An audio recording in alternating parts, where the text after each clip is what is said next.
ප්‍රධාන වශයෙන්ම වීසා වලට යන ප්‍රධාන කරුණ තමයි ෆයිනෑන්ෂල් සල්ලි. ඒතකොට අපි දන්නවා අපිට සල්ලි නැත්නම් අපිට මුත් කරන්න අමාරුයි. ලංකාව වගේ රටක තියෙන ලොකුම ප්‍රශ්නේ තමයි we have qualified people, educated people. අපේ education level එක ගොඩක් ඉස්සරහා තියෙන අනිත් රටවලට බලද්දි මේ ඔක්කොම තියෙද්දි අපේ රටේ so we have the assets. our people are assets. අපි ගාව තියෙන හොඳ assets. they are well qualified. සමහර රටේ අපි තියෙන එකම ප්‍රශ්නේ තමයි finance. එතකොට locally ලංකාවේ තියෙන ඊළඟ ප්‍රශ්නේ තමයි අපි finance ලංකාවේ තියෙන finance company ගන්න ගියොත්. I'm not blaming right but අපි bank එකකට ගියත් financial company එකට ගියත් so there are so many documents. එතකොට ඒගොල්ලන්ට guarantors. එතකොට මේගොල්ලෝ මේක කොහොමද repay කරන්නේ? pay back කරන්නේ කොහොමද? ඒ වගේ ගොඩාක් දේවල් අහනවා.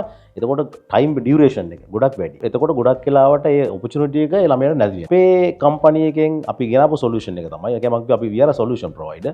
අපි ගෙනාපු solution තමයි මට guarantors loan නැහැ. මට pay back කරන්න විදිහ වැඩක්. මට ඕන එයාගේ dream එක විතර මම එයාට යන්න ඕන නම් මට එයාට loan එකක් දෙන්න පුළුවන්. පිටට කරන company උදාහරණයක් විදිහට USA නම් මට USA financial company එකෙන් දෙන්න පුළුවන් loan එකක්.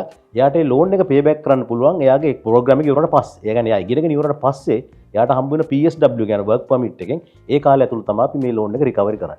මම හිතන්නේ මේක තමයි අනිත් companies වලට සාපේක්ෂව අපේ company තියෙන speciality.